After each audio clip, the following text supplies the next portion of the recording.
사도행전은 누가복음을 쓴 저자 누가가 기록을 했습니다. 누가복음이 전편이라면 사도행전은 누가복음의 후편이라고 할 수 있는데, 예수님의 부활 이후에 무슨 일이 일어났는지를 기록하고 있습니다. 사도행전에는 최초의 교회, 또 박해받은 초대교회의 모습이 나옵니다. 어떻게 교회가 태어나고 성장했는지, 또 온갖 고난과 핍박에도 불구하고 흔들리지 않고 어떻게 교회가 살아남았는지를 볼 수가 있습니다. 고난과 핍박에도 불구하고 기독교의 놀라운 성장 비밀을 이유는 교회와 항상 함께 하시는 성령님 때문입니다. 우리에게도 마찬가지로 우리 개인의 영적 성장과 성숙은 성령님에 달려있다는 것을 우리가 깨달을 수가 있습니다. 교회는 아무리 핍박이 와도 성령님의 인도와 보호하심에 있다는 것을 우리가 잊으면 안 됩니다. 또한 우리도 아무리 우리에게 핍박과 고난이 와도 성령님께서 인도하시고 보호하신다는 것을 잊으면 안 됩니다. 아멘. 우리가 성령의 인침을 받은 후에는 그 성령님의 인도하심, 보호하심 가운데 우리를 생명싸개로 싸고 계심을 우리는 잊으면 안 됩니다. 그때나 지금이나 어려움은 있지만 이 고난과 핍박이 우리의 영적인 진보와 또 교회의 성장과 사역을 막을 수는 없을 것입니다. 초대 교회가 직면한 그 어려움들은 오늘날 우리에게, 교회에게 그래서 용기와 위로와 격려를 줍니다. 고난이 와도, 아니 고난이 올수록 우리 개인과 교회는 하나님께 더 나아가고 더 친밀해지고 더 강해지는 것입니다.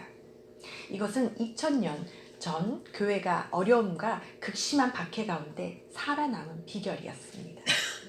사도행전은 크게 두 부분으로 나눠볼 수가 있는데 12장까지는 예루살렘 교회를 중심으로 한 베드로의 사역이 기록되었다면 오늘 13장부터는 안디옥 교회를 중심으로 한 사도 바울이 사역이 기록되어 있습니다. 베드로가 유대인을 위한 사도였다면 바울은 이방인을 향한 사도였습니다. 오늘 본문에 나오는 안디옥 교회는 예루살렘 교회가 모교회가 되어서 개척한 교회인데 이방인들로 구성된 교회였습니다. 우리처럼요. 오늘 본문 13장은 바울의 1차 전도 여행과 16장은 바울의 2차 전도 여행, 선교 여행 중에 일부분입니다. 먼저 13장은 안디옥 교회에서 바나바와 사울을 선교사로 파송하는 파송식으로 시작을 합니다. 그곳 교회의 선지자들과 교사들 이름이 열거되어서 나옵니다. 바나바, 시므온, 루기오, 마나엔, 사울. 이들이 주를 섬겼다라고 합니다. 주를 섬겨. 여기서 섬기다는 헬라어로 레이트루게오, 사역하다, 봉사하다의 의미입니다. 주를 섬기다는 헬라어로 레이트루게오와 프로스키네오 두 가지가 있는데, 레이트루게오는 미니스터, 서비스, 제사의식이나 행정의 의미를 더 담고 있다면 프로스키네오는 땅에 완전히 얼굴을 대고 왕 앞에 겸손히 엎드려 경배하는 하나님께 드리는 예배, 월십의 의미가 더 강합니다. 이들이 2절에 섬기다는 여기서는 레이트루게오로 사역, 미니스터링의 의미인데 이들이 사역을 하면서 금식 중에 성령님의 음성을 듣습니다. 성령님께서 두 사람을 부르십니다. 여러 사역자들이 있었는데 그 중에서 두 사람을 따로 구별하여 부르신 이유, 세우셨다고 나오는데 무엇이라고 나옵니까? 내가 불러 시키는 일을 위하여, 즉 하나님께서 맡기기로 정해놓으신 일을 위해서. 이유가 우리에게 따로 세워서 부르신다면, 우리에게 자리를 옮기라고 이동하라고 명령하신다면 하나님께서는 특별히 맡기실 일이 있어서입니다. 우리가 반주를 하고 찬양을 인도하고 기도를 인도하는 것은 교회가 요구해서 혹은 내가 달란트가 있고 섬기기로 결정해서 하는 것 같지만 하나님께서 맡기기로 정해놓으신 이름을 우리는 알아야 합니다. 누가 시켜서 하는 일도 아니요. 내가 자발적으로 나서서 봉사하는 일도 아니요. 하나님께서 교회를 위하여, 하나님께서 선교를 위하여 시키시는 이름을 알아야 합니다. 주체가 하나님이시며 하나님께서 특별히 나에게 맡기기로 정해놓으신 일이라는 것을 깨달아야 합니다. 지금 우리가 하고 있는 일들이, 모든 일들이 하나님께서 맡기신 일들, 허락하신 일들임을 알고 우리가 기쁘게 은혜로 감당하기를 축복합니다. 가만히 보십시오. 사울과 바나바는 당시 안디옥 교회의 공동 목회자로 1년 동안 사역을 잘하고 있었습니다. 그러던 중에, 금식 중에 성령님의 음성을 모든 리더십들이 들은 것입니다. 바나바와 사울을 구별하여서 따로 분리하여 파송하라. 사역의 방향을 전환하라는 것입니다. 지금 하던 사역, 일을 내려놓고 이동하라는 것입니다. 우리가 말씀 묵상 중에, 기도 중에, 금식 중에 하나님께서 이렇게 하라고 명령하신다면, 말씀하신다면 이 본문처럼 무시하지 말고 확인을 꼭 해봐야 합니다. 확인 단계가 필요합니다. 우리의 24시간 인생이 이미 하나님께 드려지고 주인이 하나님이시기에 내 인생이 사역입니다. 내 인생 자체가 사역입니다. 어떠한 일을 하든지 간에. 그런데 이때 내 환경, 형편, 사람들과의 관계, 가족, 앞으로의 상황을 보고 결정하는 것이 아니라 성경적인 원칙에 따라서 우리가 결정을 해야 됩니다. 내 상황, 환경을 보고 선택을 하면, 결정을 하면 결코 우리가 하나님께서 맡기신 일을 감당해내지 못하고 혹은 이동하라고 말씀하셨을 적에 그 이동을 할 수가 없게 됩니다. 내 기준과 능력으로 보면, 결정하면 하나님 음성을 놓치는 경우가 많습니다. 또한 나의 한계를 뛰어넘을 수가 없습니다. 안주하고 말면 하나님께서 따로 불러 세우셔서 맡기시고자 하는 그 일, 그 방향으로 이동하기가 쉽지가 않다는 것입니다. 나의 한계를 뛰어넘고 믿음으로 선포할 때 우리가 산을 옮길 능력이 있다고 하잖아요. 믿으십니까? 아멘. 여러분은 그 기적을 믿으십니까? 아멘. 우리는 산을 옮길 능력이 있는 자들입니다. 믿음으로 해야 하는데 그냥 내 능력으로, 한계로 일을 하면 그것은 내 능력으로밖에 일을 할 수가 없습니다. 그럼 사역의 방향 전환, 직장을 이동하거나 학생이라면 전공을 이동하거나 등의 인생에 있어서 방향 전환을 할 때 어떻게 하는 것이 성경적일까요? 바나바와 사울이 목회자에서 선교사로 사역의 방향 전환을 할 때 안디옥 교회에서 공동체에서 함께한 3가지가 있습니다. 확인 단계까지는 2가지를 했는데 금식과 기도입니다. 그리고 그게 확정이 되고 나서는 이동할 때에는 안수를 해서 파송을 합니다. 보냅니다. 사역 혹은 직장, 직종을 바꾸거나 학교 진로 등의 방향을 전환할 때, 혹은 우리가 인생에 있어서 내가 하나님의 음성을 듣고 나서 이것이 하나님의 음성이 맞는가 결정을 할 때 공동체에서 함께 금식과 기도를 하는 것입니다.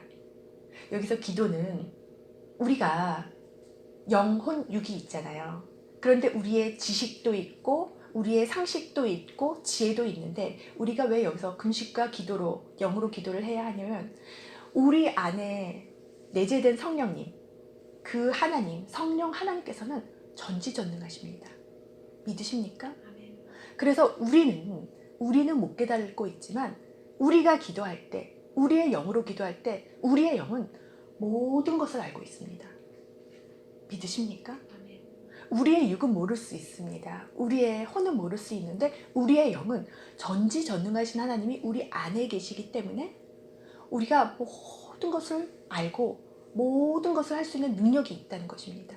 여기서의 그 기도는 그 기도입니다.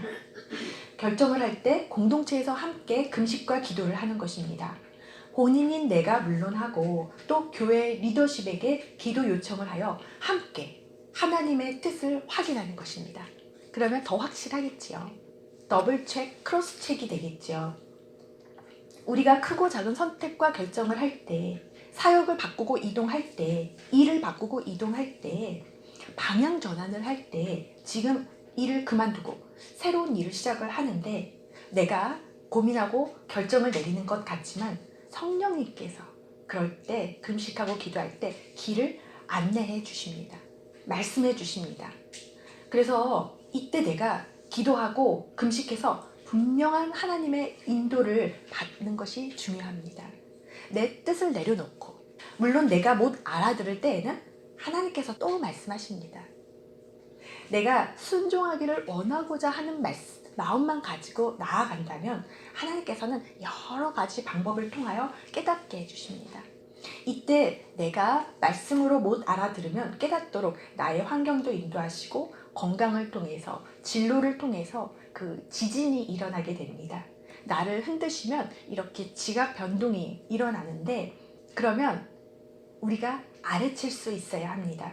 가장 바람직한 방법은 내 지식, 경험, 환경에 맞춰서 혹은 사람을 찾아가서 물어보는 것이 아니라 기도로서 확인하는 것입니다. 또 공동체 가운데 함께 서로 위에서 기도의 줌을 통해서 확인하는 것입니다. 이것이 가장 성경적인 방법입니다. 먼저 내가 금식하고 기도하는 것입니다. 그리고 공동체에 기도를 부탁하는 것입니다. 예전에는 농사를 한다고 하면 다 모여서 한 집씩 모내기를 도왔다고 합니다. 제가 이것을 떠올리면서 우리 공동체에서는 기도 품앗이를 이렇게 하는 것이구나. 우리가 기도 제목이 있을 때 한 집씩, 한 개인씩 기도 품앗이를 이렇게 하는 것이구나. 그런데 하나님께서는 우리가 이 확인을 할 때 옆 지체와 동일한 방법으로 인도를 하시지도 않고요. 또한 내가 이전에 응답받았던 그 인도함 받았던 방법으로 나를 또 그대로 인도하시지 않는다는 말씀입니다. 하나님께서는 굉장히 다양한 방법으로 우리에게 인도를 해주셔서 그때마다 우리가 확인하는 절차가 필요합니다. 내 과거의 경험으로 같은 방법으로 인도하시지 않기 때문입니다. 예수님께서는 병자를 고쳐주실 때도 그랬습니다.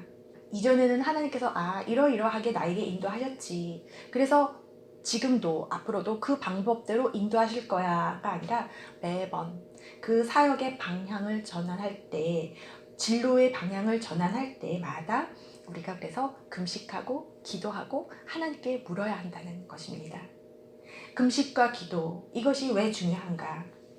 첫째는 내 뜻을 내려놓고 내 뜻을 죽이고 내 두려움과 염려를 죽이고 하나님 그 뜻과 계획을 분명히 드러내게 분별할 수 있게 하기 위함입니다.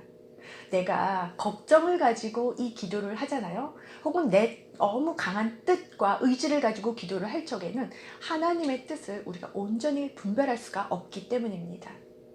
둘째로는 고난과 역경이 오면 하나님의 뜻이 아닌가? 오해하고 확신이 떨어지고 또 중도에 포기를 할 수가 있는데 금식과 기도로 우리가 분명히 확인을 받잖아요. 그러면 이동을 하면서 고난이 왔을 때 흔들리지가 않습니다. 이 기도 제목에 그래서 우리는 시간을 투자하는 것이 아깝지가 않습니다. 우리가 확신을 얻기까지 우리가 이 기도와 금식을 하며 시간을 투자하는 것이 아깝지가 않습니다. 꼭 필요합니다. 하나님의 뜻임을 확신하기에 그 길을 믿음으로 담대함으로 뒤를 돌아보지 않고 갈 수가 있기 때문입니다. 신학생들은 신학교에 들어가기 전에 꼭 면접을 봅니다. 그럼 교수님께서 하시는 질문이 있어요. 하나님의 부르심에 확신이 있는가? 하나님의 뜻이 맞는가? 이 질문은 그런데 비단 예비 목회자인 신학교 입학할 때 받는 질문이 아니라 우리가 인생을 살아가면서 우리가 선택하고 결정을 할 때 꼭 물어야 할 질문들입니다. 하나님의 부르심이 있는가? 하나님의 인도하심에 확신이 있는가? 이것이 하나님의 뜻이 맞는가? 우리가 선택과 결정을 할 때 꼭 이 질문을 해보시기를 바랍니다. 사울과 바나바는 공동체 리더십들과의 금식과 기도 끝에 확신을 얻고 선교 여행을 떠나게 됩니다. 목회를 내려놓고 선교사로서 새로운 사역을 시작하게 됩니다. 이들은 안수를 받고 새로운 곳으로 이동을 하는데 해담이와 한별이도 안수를 받고 새로운 곳으로 갔지요. 그리할 때 사명의식으로 하나님의 은혜와 능력으로 학생은 공부할 수가 있고 직장인은 일을 할 수가 있고 사역자들은 사역을 할 수가 있게 됩니다. 직장일도 공부도 다 사역이기 때문입니다. 그렇다면 주부에게는 집안일이, 아이들을 양육하는 일이 사역이 될 것입니다. 우리에게 맡겨진 여러 가지 일, 사명, 우리가 24시간 안에 하고 있는 모든 이 일들, 이 시간이 내 시간이 아닌 하나님의 시간이기 때문에 하나님의 인도하심과 뜻 가운데 있다면 이것은 하나님께서 부르신 자리이고 사역이 되는 것입니다. 하나님께서 영광 받으시는 자리인 것입니다. 방향 전환을 할 때, 파송을 할 때 성경적인 원칙을 보면 순서가 금식과 기도, 그리고 안수입니다. 안수는 사명과 공직을 부여하고 또 능력을 부어주고 은혜를 전달하는 의미가 있기 때문입니다. 두 사람은 성령의 보내심을 받아 파송을 받고 실루기아에 내려가서 배를 타고 구브로로 이동하여 살라미로 갑니다. 1차 선교여행 루트가 시작이 됩니다.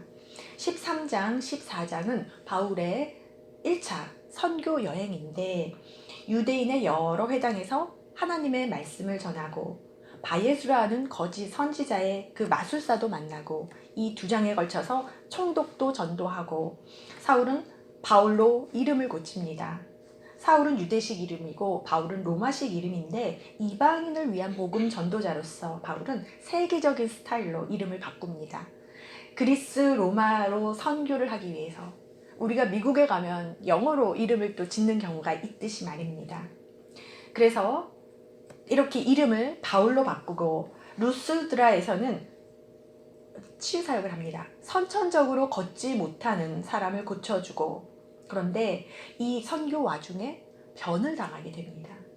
이고니온에서 복음을 전하다가 유대인과 이방인의 허다한 무리들이 두 사람을 따르니까 시기가 난 방해꾼들이 박해를 합니다. 그럼에도 불구하고 두 사도가 성령으로 힘입어 더욱 담대하게 복음을 전하니까 표적과 기사가 나타나니까 이에 순종하지 않는 무리들이 돌로 치어서 죽이려고 합니다. 이렇게 해서 그 두 사람이 도망치듯이 루스드라로 오는데 여기까지 쫓아와서 이고니온에서 이곳까지 쫓아와서 바울과 바나바를 아주 죽을 정도로 돌로 치게 됩니다. 그래서 이 두 사람이 죽은 줄 알고 사람들이 성 밖으로 내치게 됩니다. 우리도 그렇잖아요. 하나님의 분명한 확신을 가지고 자리를 이동을 했는데 인도하심을 받고 일자리로 왔는데 직장을 왔는데 아니면 선교지로 왔는데 목회지로 왔는데 이런 일이 일어난다면 어떤 마음이 들까요? 우리가 확신을 가지고 왔다면 모욕도 좀 참고 배고픔도 좀 참고 또 이렇게 죽을 고비도 참을 텐데 우리가 이때 확신이 없다면 그 부르심에 대한 아니면 하나님의 인도하심에 대한 확신이 없다면 이 고난을 이 핍박을 넘어가기가 힘들 것입니다. 성령님이 가라고 해서 들어간 직장인데 학교인데 사역지인데 왜 평탄하지 않을까? 일이 잘 술술 풀려야 하는데 왜 이렇게 어려움이 생기나 우리가 흔들릴 수가 있게 됩니다. 그런데 우리가 이 확신을 받고 왔다면 하나님께서 함께 하시고 성령님께서 인도하셨다는 것을 확신을 가지고 있다면 이 중간중간에 이러한 일들이 찾아올 때 고난이 찾아올 때 혹은 좀 어려움이 찾아올 때 우리가 버틸 수가 있습니다. 인내할 수가 있습니다. 참을 수가 있습니다. 이겨낼 수가 있습니다. 바울과 바나바가 선교 여행을 시작하는데 돌로 죽을 정도로 맞고 배가 파손되어 죽을 고비를 맞이하고 감옥에 투옥될 때 아마 어쩌면 안디옥 교회로 돌아가고 싶었을 수도 있습니다. 이 확신이 없었다면 예를 들어 출애굽 후 이스라엘 백성이 너무 광야에서 이 여정이 힘드니까 애굽으로 돌아가기를 원했듯이 말입니다. 회의에 빠질 수도 있고 의심에 빠질 수도 있습니다. 그런데 내가 금식과 기도의 과정을 거치지 않고 분명한 확신이 없었다면, 이동을 했다면 의심과 회의에 빠지겠지만, 내가 금식과 기도로 또 공동체에서의 그 모든 확신을 가지고 확인을 받고 내가 이동을 했다면 그 직장이나 그 사역지는 하나님께서 허락하신 부르신 특별한 자리이기 때문에 우리가 자리를 지킬 수가 있고 자리를 지켜야 하는 것입니다. 혹시나 지금 하고 있는 일, 혹은 사명에 대하여, 혹은 중요한 결정에 대하여, 선택에 대하여 확신이 없다면 금식과 기도로 하나님께 확인 작업을 들어가는 것이 늦지가 않습니다. 그래야 힘들어도 회의에 빠지지 않고 기쁨으로 하게 되며 후회하지 않게 됩니다. 확인하고 확신에 넘쳐야 뚜렷한 목표와 방향을 가지고 그 사명을 가지고 하나님의 은혜로 능력으로 감당을 할 수가 있기 때문입니다. 그 자리를 지킬 수가 있기 때문입니다. 담대히 일을 할 수가 있기 때문입니다.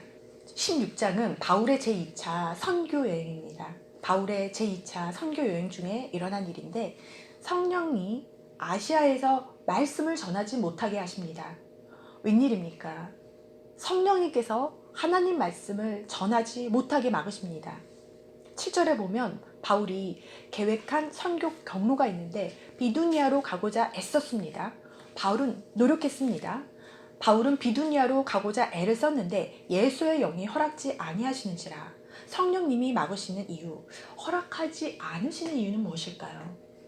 지금 내 계획과는 다른 하나님의 또 다른 계획이 있기 때문입니다. 옮겨서 그 자리로 가서, 그 길로 가서 만나야 할 사람이 있다던가, 해야 할 새로운 일이 있다던가, 혹은 나를 사랑하셔서 위험으로부터 건져주시기 위해서, 혹은 하나님의 섭리 가운데 쓰임을 받기 위해서 등등 여러 가지 이유가 있을 수가 있습니다. 성령님께서 이 길을 막으실 때에는 우리에게도 인생에서 이런 때가 찾아온다면 이때가 바로 지금 이곳에서 하나님의 뜻과 방향을 분별해야 할 때입니다. 아마 여러분들도 학업이나 이제까지 사역이나 직장이나 사업 등 일들을 통해서 분별을 해야 될 하나님의 뜻을, 방향을 분별해야 될 때가 아마 있었을 것입니다. 혹은 한두 번이라도 방향 전환을 해왔을 것입니다. 저도 인생에 있어서 이러한 방향 전환을 해야 될 때가 있었습니다. 당시에는 터무니없어 보였지만 전공도 완전히 방향 전환을 했고, 지금 그리고 또 진로도 공부가 아니라 목회로 방향 전환을 했습니다. 하나님께서 옮기실 때가 방향 전환을 해야 될 때인데요. 하나님께서 인도하신 곳에서 잘 일하고 있는데 확신을 가지고 일을 해왔지만, 또 지금 그 자리에서 몇 달을 있었건 몇 년을 있었건 혹은 수십 년 동안을 지키고 일을 했건, 만약에 하나님께서 새로운 자리로 옮기고자 하신다면, 인도하고자 하신다면 우리에게 이렇게 사인을 주십니다. 이것이 때로는 성령님께서 이 말씀을 전할 기회를 막듯이 우리의 길을 막으실 때가 있다는 것입니다. 우리가 그것을 알기를 원합니다. 하나님의 때라는 것, 방향 전환을 원하시는 하나님의 때라는 것을 깨닫기를 원합니다. 지금 자리를 그만두도록, 지금 자리를 다른 자리로 옮기도록, 혹은 직장이나 공동체에서 다른 곳으로 옮기든지 그 내부에서 이동하도록 하나님께서 그 원하시는 그 이유가 있기 때문입니다. 아브라함처럼 큰 이동을, 이거는 거의 이민이지요, 이사가 아니라, 원할 때가 있고, 바울처럼 이 길을, 진로를 약간 방향을 틀어서 경로를 옮기시는 경우가 있습니다. 그럼 이때를 어떻게 분별을 할까요? 이것이 하나님의 인도하심이냐, 아니면 사탄의 공격이나 방해냐, 막는 거냐, 혹은 내 뜻이냐, 내가 여기 머무르기를 원하느냐, 아니면 내가 여기서 떠나기를 원하느냐, 이 경우에는 어떻게 분별을 할까요? 어떻게 분별을 하느냐? 성경적으로 보면 오늘 본문에서 바울은 밤에 환상으로 보여주십니다. 환상의 영어로는 비전입니다. 보여주시는데 우리에게도 환상이나 꿈으로 보여주십니다. 꿈이나 환상의 내용, 그 장면이 있겠지요. 바울에게 보인 환상은 마게도냐 사람이 나타나서 바울에게 요청합니다. 마게도냐로 건너와서 우리를 도우라. 이 환상의 해석은 그 다음 절 10절에 자세히 나옵니다. 우리도 때로는 무슨 일을 할 때 계획을 세우고 추진을 하려고 합니다. 그런데 안 됩니다. 길이 막힙니다. 자꾸 막힙니다. 내 생각에는 이게 하나님의 선하신 뜻 같은데, 혹은 내가 생각하기에 선한 일 같은데, 하나님께서도 기뻐하실 일 같은데 별다르게 잘못된 일이 없는데 하나님께서 왜 막으실까? 생각을 해본 적이 있으시죠? 성령님께서 왜 막으실까? 10절 후반절에서는 이는 하나님이 아시아가 아닌 마게도냐 사람에게 복음을 전하라고, 하나님께서는 아시아 사람이 아닌 마게도냐 사람들에게 복음을 전하라고 이 아시아로 가는 길을, 말씀을 전하는 길을 막으신 것입니다. 하나님께서 계획하신 그 길이 있기에, 그 일이 있으시기에 아시아가 아닌 마게도냐 사람들에게 복음을 전하게 하시고자 바울을 막으신 것입니다. 그래서 환상을 통하여 바울에게 보이시고 하나님의 뜻을 나타내신 것입니다. 성령님이 아시아로 가는 것을 막으셔서 아시아가 목적지가 아니라는 것을 바울이 깨달았습니다. 그리고 나서 문을 열어주신 곳이 마게도냐입니다. 한쪽 길이 막히고 한쪽 길이 열린 것입니다. 환상에 마게도냐 사람이 나타나서 우리를 도와달라, 바울이에게 요청을 합니다. 그래서 바울은 곧 즉시 바로 뜻을 돌이켜 계획을 수정하여 마게도냐로 떠나기를 힘썼다라고 합니다. 그 전까지는 아시아로 가는 길로 힘썼지만 이 환상을 본 이후에는 마게도냐로 떠나라고, 이쪽의 사람들에게 복음을 전하라고 보여주신 것이구나, 바울이 깨닫고 그래서 이렇게 방향을 옮긴 것입니다. 여기서 보면 바울은 계속 선교 여행을 가다가 이게 두 번째 여행이잖아요. 계획을 세우면서 갔던 것 같아요. 우리가 전도하고 우리가 선교하는 것 같지만 이 복음에 전할 대상조차도 하나님께서 결정해 주신다는 것을 우리가 볼 수가 있습니다. 우리는 불특정 다수에게 나가서도 전도하는 것 같고 선교하는 것 같잖아요. 근데 그게 아니라는 것입니다. 하나님께서는 만나게 하실 사람, 가야 할 땅, 그 길이 있다는 것입니다. 그래서 우리가 가고자 하는 길은 우리가 이곳으로 계획을 했다고 하더라도 이것이 아닐 경우에는 하나님께서 막으시고 환상을 보여주시던지 깨닫게 해주셔서 하나님께서 원하시는 길로 성령님께서 인도를 해주신다는 것입니다. 우리가 어떠한 일, 어떠한 직장, 어떠한 사역과 관련해서 하나님께서 막으신다고 느낄 때는 왜 막히지? 이거를 왜 막힐까를 감지할 때 우리가 그래서 이렇게 연결해서 하나님께서 다른 곳을 예배해 놓은 곳이 있구나, 다른 일을 예배해 놓은 곳이 있구나, 이것을 우리가 오늘 본문을 통하여 적용을 해볼 수가 있겠습니다. 바울이 하나님 뜻을 따라 사역지도 옮겼지요. 13장에서는. 그리고 선교 여행을 다니는 와중에 또 이 방향을 또 옮기게 됩니다. 여기서 보면 하나님의 인도하심과 뜻을 벗어난 가운데가 아닌 우리가 인도함 가운데 있음에도 불구하고 하나님께서는 우리가 가는 여정 하나하나에 한 걸음 한 걸음에 자세하게 인도를 하신다는 것입니다. 학생이 학교를 정할 때도 내 취미나 내 달란트에 맞춰서 진로를 선택하는 것 같지만 하나님의 인도하심에 따라서 학교도 정하고 진로도 정하고 또 사역자는 사역지도 정한다는 것입니다.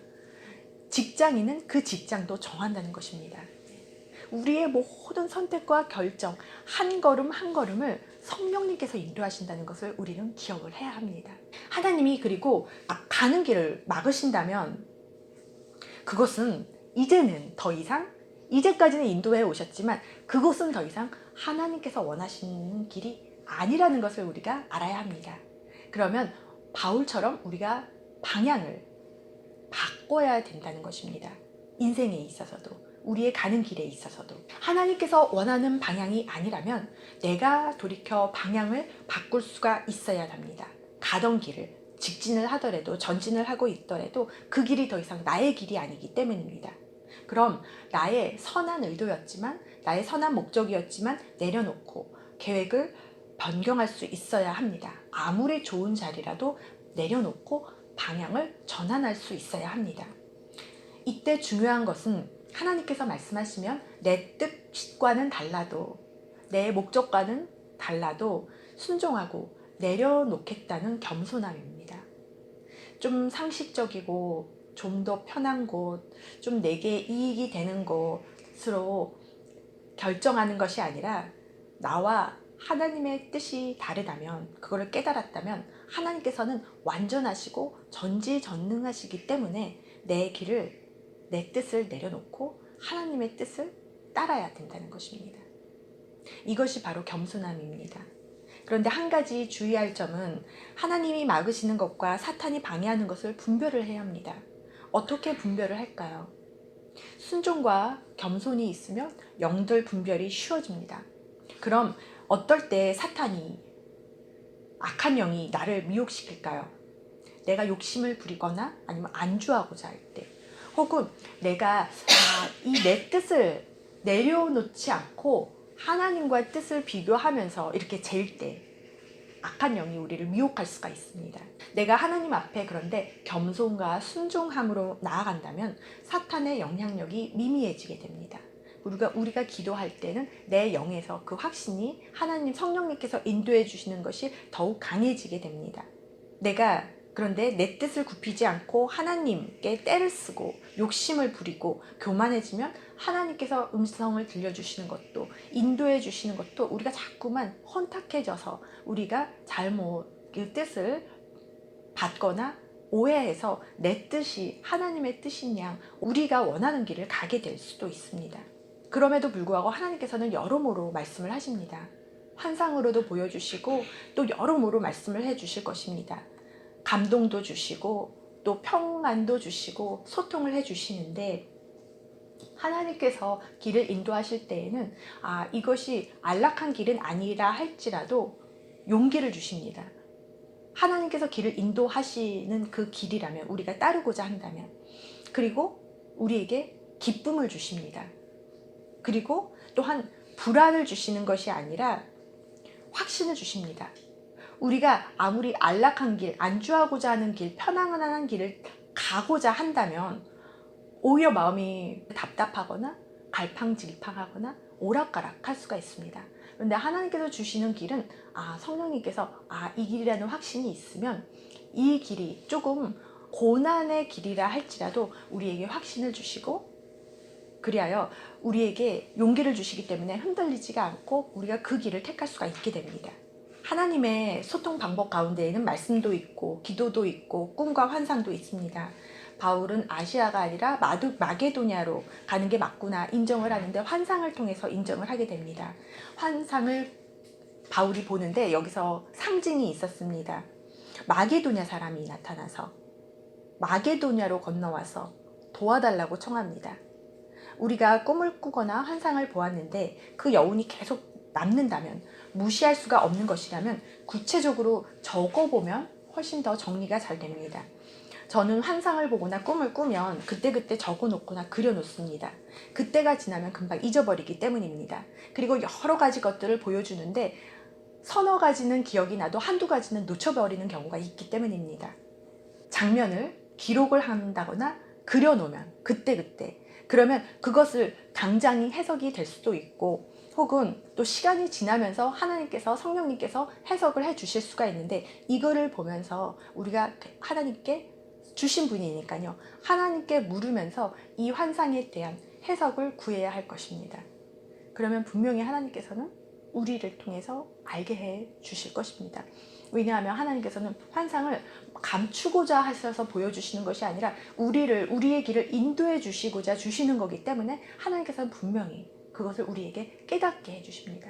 우리가 오늘 그래서 기도와 환상에 대해서 성령님의 인도하심은 이렇게 받는 것이구나를 알았는데, 우리가 기도할 때 우리가 하나님께 기도라는 것이 올려드린다고 생각을 했잖아요. 그러면 하나님께서 응답을 해 주시는 거라고 생각을 했잖아요. 그런데 이 기도가 어떤 기도이냐면, 하나님께서 우리에게 말씀을 하실 때 여기서는요, 우리가 응답을 하는 것입니다. 다시 말해서 우리가 이전까지는 우리가 기도를 올려드리면 하나님께서 응답을 해 주시옵소서 하면서 우리가 기도를 드렸다면, 오늘의 기도는 하나님께서 우리에게 말씀을 해 주시잖아요. 그러면 이 말씀에 대해서 우리가 응답을 하는 자리가, 이것이 이 기도의 자리라는 것입니다. 이 기도의 시간은, 이 기도의 자리는 그래서 하나님과 나의 회의 시간입니다. 미팅 시간입니다. 이 만남의 자리, 이 기도의 자리는. 그래서 이 기도의 자리는 아무리 길어도 확신이 들 때까지 기도하는 것이 아깝지가 않습니다. 환상에 대한 해석은 하나님이 주신 비전이기에 해석이 될 때까지 하나님께 물어야 되겠지요. 한두 번 물어서, 예를 들어서 해석이 정확하게 안 되면, 그러면 계속 이거를 놓지 마시고 계속 물어서 하나님께 인도함을 받으시기를 바랍니다. 이 환상에 대한 해석을 물을 때 주님 뜻에 제가 순종하기를 원합니다, 이 마음으로 물으면 하나님께서는 분명히 그 해석을 해주실 것입니다. 이 주신 환상이 이러이러한데 무슨 뜻입니까? 그러면 이 환상이, 주신 환상이 정말 급한 환상이라면 바울처럼 당장 응답을 해주실 수도 있고, 이것이 내가 어느 정도 믿음이 성장한 다음에 이 일을 해야 되거나 이것을 이루고자 하신다면 이것은 그때 아마 저희에게 주셨다 하더라도 이것에 대한 해석을 당장 주시지 않고 나중에 주실 수도 있습니다. 또 이것이 내 개인의 일, 내 개인의 사역일 수도 있고, 교회 공동체나 나라와 민족, 열방을 위한 메시지가 될 수도 있습니다. 에스겔서에서는 상징이나 비유 등을 통하여 환상을 보여주시는데, 우리 삶에 연결된, 이해할 수 있고 상관이 있는 사물이나 일들을 통하여 일반적인 일에 대한 것을 생각해 볼 수도 있고, 그 상징이 내 개인의 과거의 경험에서 어떠한 연관이 있을 수가 있잖아요. 그러면 나에게 주신 거기 때문에 일반적인 것이 해석이 아니라 내 개인의 경험에 의해서 또 이것이 나에게만 적용이 되고 해석이 될 수도 있겠습니다. 우리가 에스겔서를 읽으면 왜 환상이 왜 이렇게 어렵고 이해가 안 되지? 그것은 우리와 그 당시에 그 시대적인 갭이 있어서 그렇기 때문입니다. 제가 며칠 전 꿈을 꾸었는데요, 한두 번 뵌 목사님, 미국에 계신 장철우 목사님이 제 꿈에 나타나신 것입니다. 가깝지는 않는 목사님이신데, 근데 저한테 노란 봉투를 이렇게 전해주시면서 그게 임봉이 되고 열려지지는 않았더라고요. 제가 열어본 거는 아니더라고요. 근데 그 안에 네 곳으로, 전국에 있는 네 곳으로 택배처럼 이 서류를 보내달라는 것입니다. 여러분도 꿈을 꾸면 여기서 노란 봉투가 나왔고 네 곳으로, 전국의 네 곳으로 보내달라는 이런 명령, 요청을 받았는데, 여러분도 이렇게 꿈을 꾸면, 환상을 보면 이렇게 상징 몇 가지를 붙들고 하나님께 해석을 구하면 좋을 것 같습니다. 이것이 하나님께서 주신 그 지시라면, 메시지라면 분명히 어떠한 뜻이 담겨 있을 것입니다. 나를 통하여 행하기를 원하시는, 나를 통하여 예를 들어서 이루기를 원하시는, 그렇기 때문에 그 꿈이나 그 환상을 보여주시는 것입니다.